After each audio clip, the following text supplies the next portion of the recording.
Você acredita que as redes sociais têm o direito de censurar conteúdos que considerem próprios?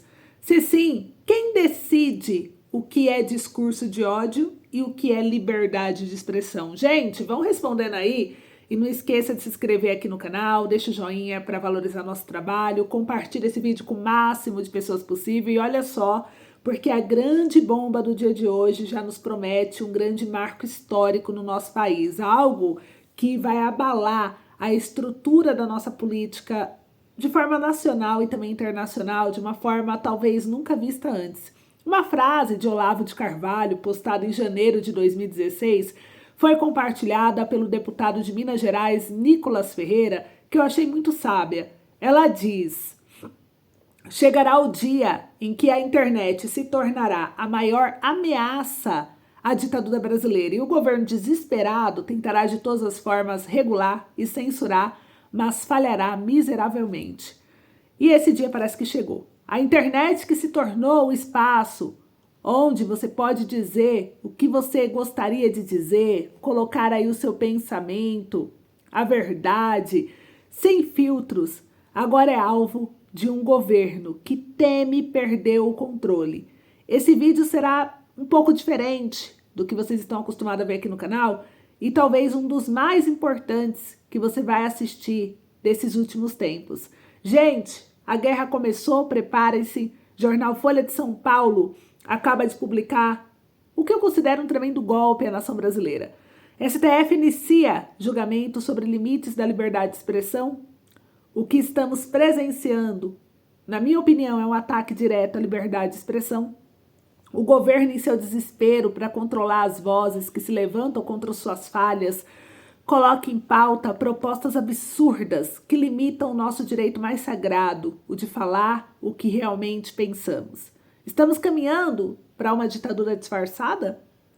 Onde a verdade é distorcida e as críticas ao governo são caladas? A tese a ser aprovada, segundo aqui Barroso, definirá limites da liberdade de expressão em contraposição com outros direitos constitucionais de iguais hierarquias. Porém, uma revelação absurda sobre essa tese acabou de ser exposta aqui, o que chocará ainda mais a todos, e eu irei detalhar tudinho aqui mesmo nesse vídeo para você. Por isso, assista ele até o final. Essa notícia por si só já merecia um vídeo todo para ela, exclusivo, mas outros desdobramentos importantes também aconteceram nesse cenário político e eu separei as que eu considerei mais importantes para compartilhar aqui hoje com todos vocês. Então não se esqueça de se inscrever no canal para receber as informações mais relevantes desse cenário caótico que estamos vivendo de forma política. Também deixe o joinha, compartilhe e siga lá no Insta. Eu deixei o link aqui no primeiro comentário. Vamos começar com a primeira informação, porque a luta é grande, gente. Olha só, né? A Damares, ela fez uma crítica sobre a fala do Lula dos bombeiros no Distrito Federal. Você tá seguindo a gente lá na outra rede? Comenta aqui pra mim. Só para eu ver quem já está seguindo lá no Insta. Se você não está seguindo ainda, segue, não deixa de seguir hoje. É Mentes Direitas. Eu deixei aqui o link, gente, é muito importante, prestem bastante atenção. É muito importante que todos vocês sigam, tá bom? Olha quanta gente assiste o canal, quanta gente está acompanhando, quanta gente se identifica com o meu pensamento, a forma de pensar sobre o que está acontecendo no Brasil, e você não vai querer ficar de fora, né? Principalmente porque aqui no YouTube, algumas políticas internas da plataforma não permitem que eu poste tudo. E com essas regulamentações que o governo está prestes a realizar, a gente não sabe até quando vai conseguir postar ainda os vídeos, né? Vamos ver o que vão limitar, o que não vão. Então, assim, muita coisa vai acontecer e é importante vocês estarem lá. Vamos estar em todos os lugares para a gente poder não permitir que calem a nossa voz. Então, eu conto muito com vocês, vocês que são patriotas, vocês que realmente lutam pela liberdade de expressão, não deixe de acompanhar lá, tá bom? O link tá aí, beleza? Posso contar com você? Deixa aí um tamo junto para eu ver. Então, a guerra tá aqui fora, mas também tá dentro do Congresso. E a Damares, ela criticou porque, assim, eu até fiz lá dentro da outra rede para vocês uma brincadeira com quem já segue a gente, falando que a cada hora aparece um novo culpado a respeito das queimadas. E uma das falas do Lula foi a respeito da inércia dos bombeiros, o que repercutiu de forma muito negativa, e a Damares criticou essa fala. Então, lá no Congresso ainda tem pessoas, deputados, senadores e grande, porque nós não somos um time pequeno não, somos um time grande, lutando para acabar com esse tipo de coisa no Brasil.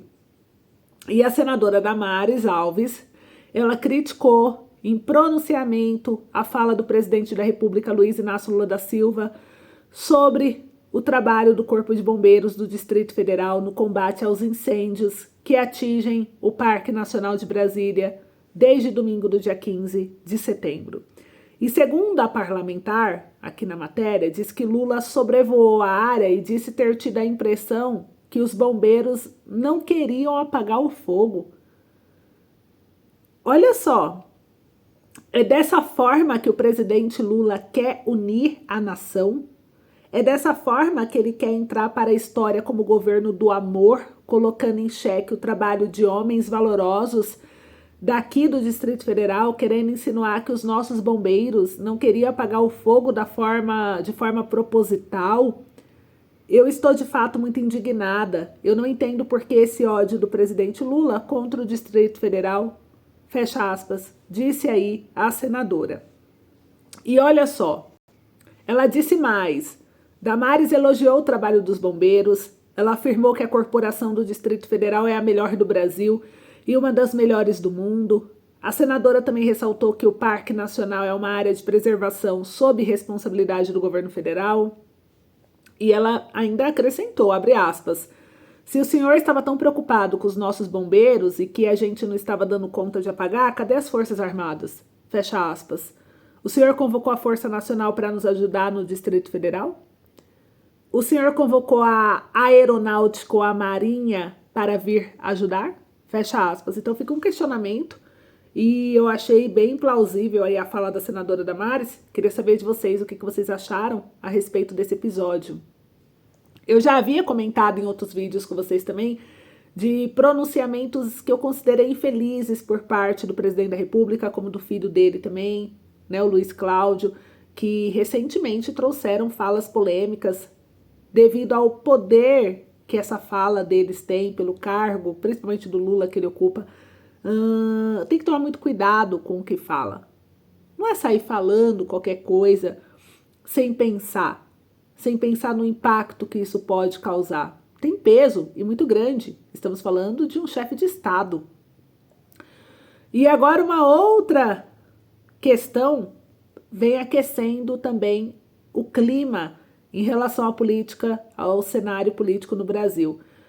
O UOL postou aqui um conteúdo sobre o padre Júlio Lancelotti, que processa o candidato à Prefeitura de São Paulo, Marçal, após uso de termo pejorativo e acusação de politicagem. Gente, o candidato a prefeito de São Paulo, pelo PRTB, Pablo Marçal, segundo o UOL, foi acionado na justiça pelo padre Júlio, depois de dizer em entrevista que o sacerdote fica usando aquilo ali para politicagem e uma suposta referência ao trabalho do pastoral do povo da rua. E olha só, o padre não gostou da fala e, segundo aqui o trecho da matéria do jornal UOL, ele diz o seguinte, que ele pediu à justiça que determine a retirada do trecho da entrevista publicado por uma página do Instagram e determine a abertura de investigação policial para apuração dos fatos. Então, de acordo com a inicial protocolada, Marçal ainda usou um termo pejorativo de lança-leite e as declarações de Marçal ocorreram durante sabatina realizada pela revista Oeste no dia 10 desse mês. Abre aspas. Pablo Marçal feriu a honra e o decoro de um sacerdote que está completamente fora da disputa político-partidária, fecha aspas, avaliam os advogados na inicial da ação. E o Estadão entrou em contato com a assessoria de Pablo Marçal e ainda aguarda retorno até a publicação. Então a gente vê uma polêmica atrás de polêmica. Religião, uma questão aí que eu gostaria de perguntar para vocês o que vocês acham, até mesmo por causa do Silas Malafaia, que se envolveu bastante polêmica, dividiu bastante os seguidores dele e de opiniões em relação aos ataques que ele vem fazendo ao Pablo Marçal. E muita gente diz que não deve se misturar religião com política. O que vocês acham? Deve misturar? Tem como separar a religião da política, sim ou não? E nos faz refletir muito, porque essa ideia de que não há como separar a religião da política, ela é bem profunda. Porque a fé influencia diretamente, no meu ver, os valores, princípios, decisões que uma pessoa toma, inclusive no campo político. E na Bíblia, Deus constantemente orienta os seus servos a lidarem com justiça, amor, moralidade, mostrando que os princípios religiosos, eles devem guiar a conduta política. Um exemplo é Provérbios 29:2, está escrito: quando os justos governam, o povo se alegra, mas quando o ímpio domina, o povo geme, fecha aspas. Então esse versículo reflete aí a importância dos líderes justos, guiados dos princípios morais e espirituais para o bem-estar da sociedade. Se a gente percebe que o líder está se desviando, está acontecendo algo que não está conivente ali com os planos que Deus quer para o homem, principalmente o homem cristão, será que cabe a esses líderes religiosos pontuarem, mostrarem, se manifestarem, ou eles devem só observar e se calar, porque não tem que se intrometer na política? Qual que é a opinião de vocês? Vão comentando aí. Enquanto isso, a gente continua com mais marco aqui, batendo nas costas aí da política brasileira. A revista Oeste trouxe aqui também uma matéria dizendo que o PSD, ele é o partido que mais perseguiu a direita. Quem disse isso, na verdade, foi o Nicolas Ferreira, que foi o deputado de Minas Gerais, que inclusive eu trouxe o trecho que ele compartilhou do Olavo, né, logo no início desse vídeo. Olha só o que a revista trouxe. O deputado participou do Jornal da Oeste na quarta-feira, dia 18 de setembro, e o Nicolas Ferreira, ele é do PL de Minas Gerais, ele disse que o Partido Social Democrata, que é o PSD, é a sigla que mais perseguiu a direita no Brasil. O parlamentar deu a declaração durante a entrevista e ele disse o seguinte, abre aspas: há um partido que peça a atenção de vocês brasileiros, chama-se PSD, que é o partido que mais perseguiu o Bolsonaro e a direita, fecha aspas, disse Nicolas Ferreira, abre aspas novamente. O PSD é a maioria do Senado, ou seja, a maioria dos senadores indecisa sobre o impeachment de Moraes e sobre defender a democracia, porque está no PSD, que coincidentemente é o partido do presidente do Senado, Rodrigo Pacheco, fecha aspas. Atualmente, há 24 pedidos de impeachment contra o ministro Alexandre de Moraes, do Supremo Tribunal Federal, que é o STF. O presidente do Senado é o responsável por pautar os processos contra o magistrado, mas Pacheco não atende até o momento aos pedidos. A oposição tem realizado movimentações para que Pacheco tire da gaveta os pedidos contra Moraes.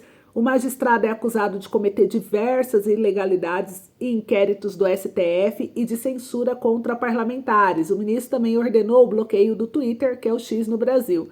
E em 9 de setembro, depois de uma manifestação na Avenida Paulista contra o Moraes, a oposição apresentou um novo pedido de impeachment do Senado. O pedido contou com a assinatura de mais de 150 deputados, foram 152 deputados, e a adesão de 36 senadores. Nicolas Ferreira cobrou a abertura dos processos no Senado, abre aspas, toda atitude contra uma ditadura é válida, fecha aspas, afirmou Nicolas. Abre aspas novamente, não existe instrumento que seja considerado democrático contra uma antidemocracia. Em um Estado democrático, quando você faz uma obstrução, gera um efeito. Afinal de contas, há uma harmonia entre os poderes. Porém, o que está acontecendo não é isso. Temos um juiz que está desequilibrando a democracia, que é o Alexandre de Moraes, fecha aspas, disse aí o deputado. Então, eu queria saber a opinião de vocês em relação a isso, se vocês concordam ou não. E enquanto isso, a gente assiste aqui a Venezuela, que pediu prisão de Milei por confisco de avião na Argentina. Gente, essa reportagem veio pelo jornal o Globo. E olha só, um anúncio do procurador-geral venezuelano acontece um dia depois de uma ONG e promotores federais argentinos solicitarem a prisão de Maduro por crimes contra a humanidade. E o procurador-geral da Venezuela, que é o William Saab, ele anunciou que pedirá à justiça venezuelana um mandado de prisão contra o presidente da Argentina, Javier Milei, pelo confisco de um avião de carga venezuelano em Buenos Aires. O pedido se estende à irmã do líder argentino e secretária-geral da presidência, que é a Karina Milei, e a ministra da Segurança, Patrícia Bullrich, perdão se eu estou pronunciando errado sobre o nome dela.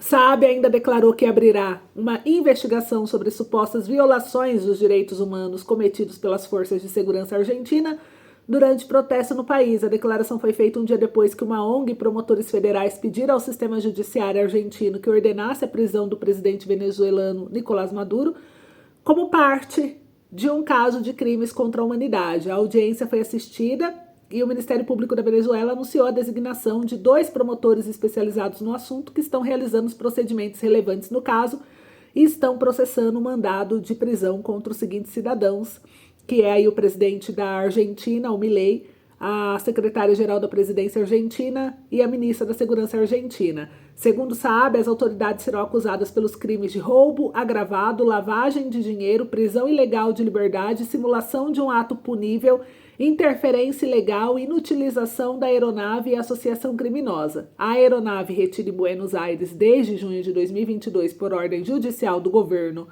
Alberto Fernandes, que é esquerdista, foi vendida à Venezuela pela companhia aérea iraniana e sancionada pelos Estados Unidos. Ela foi apreendida pelas autoridades argentinas quando chegou no México com uma carga de peças automotivas.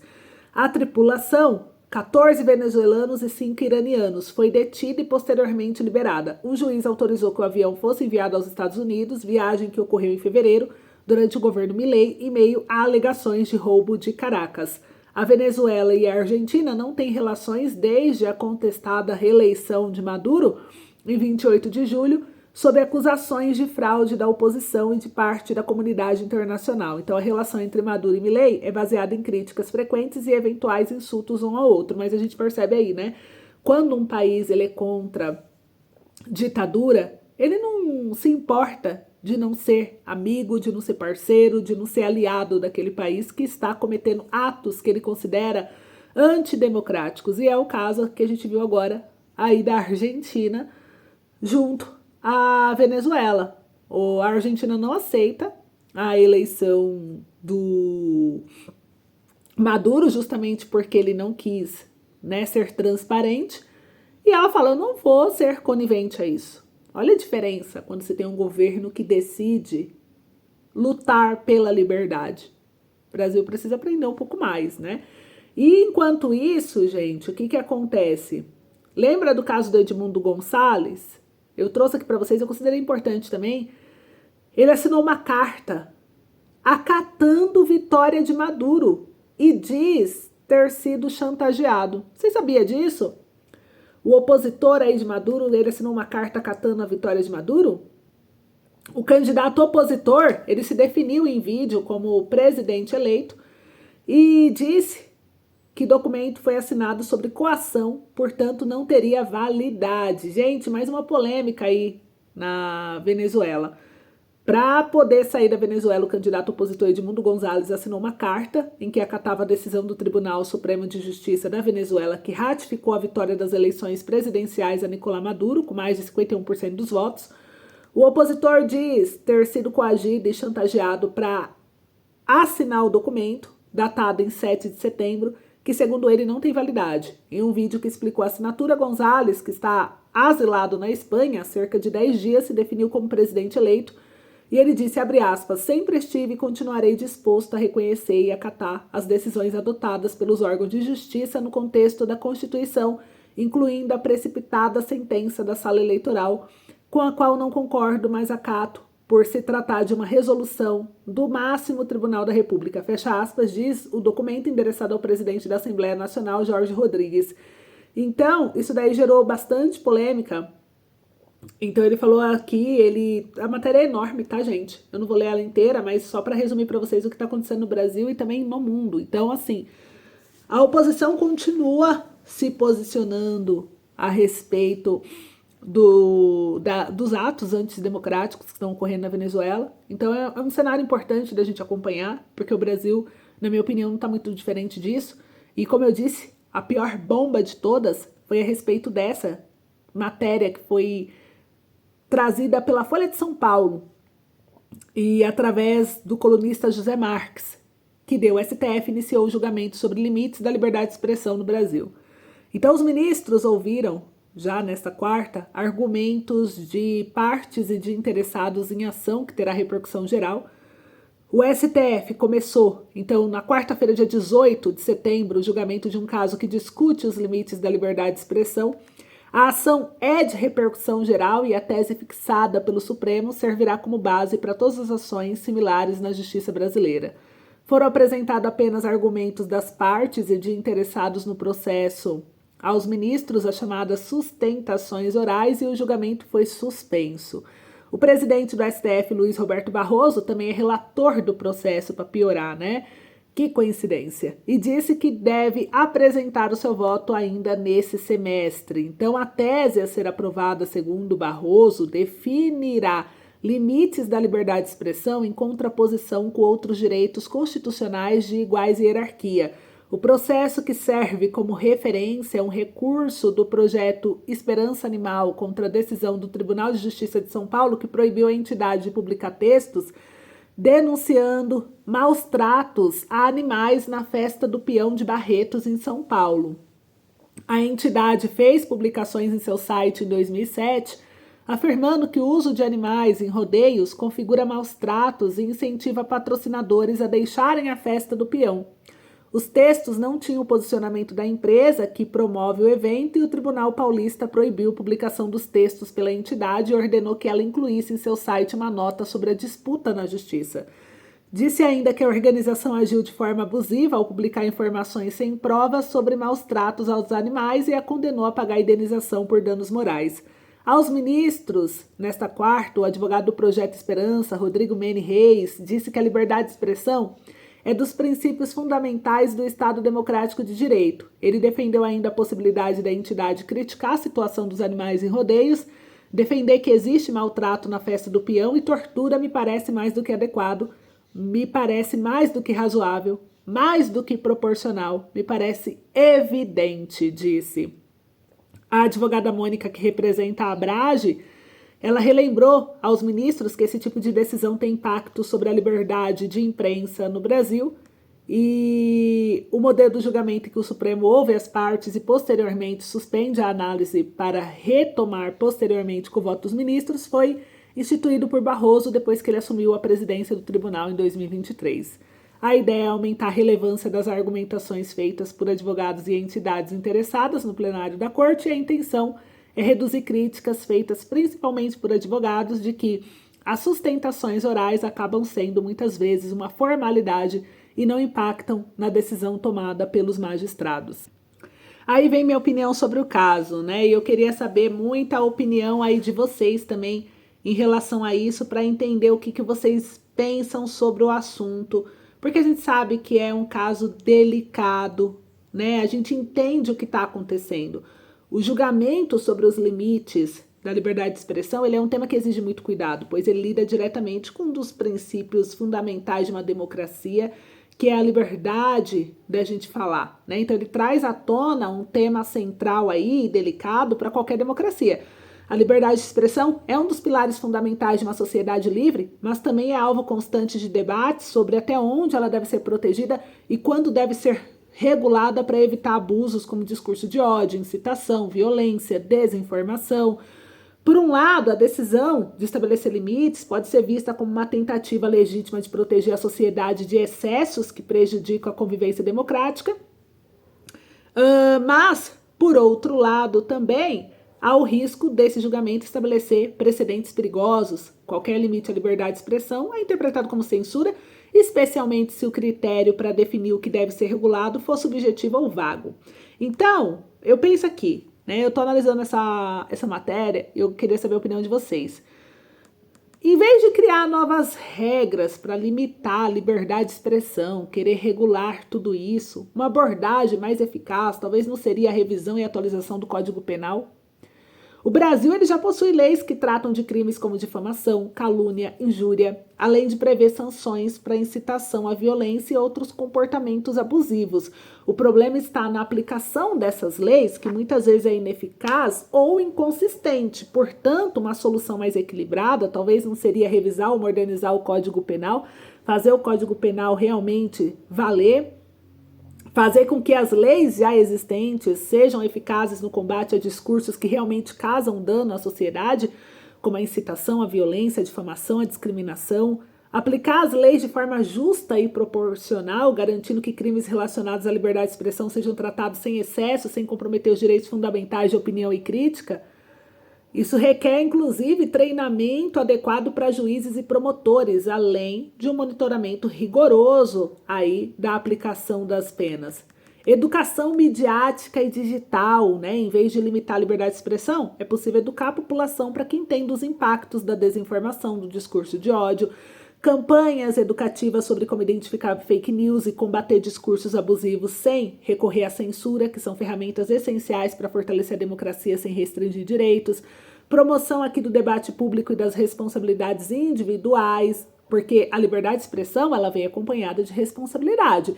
Então, promover um debate público sobre os limites éticos e morais dessa liberdade, reforçando a ideia de que todos devem responder pelos seus atos com muito rigor ali da lei, gente, pode ser uma forma mais democrática de enfrentar talvez esse problema do que impor limitações legais rígidas.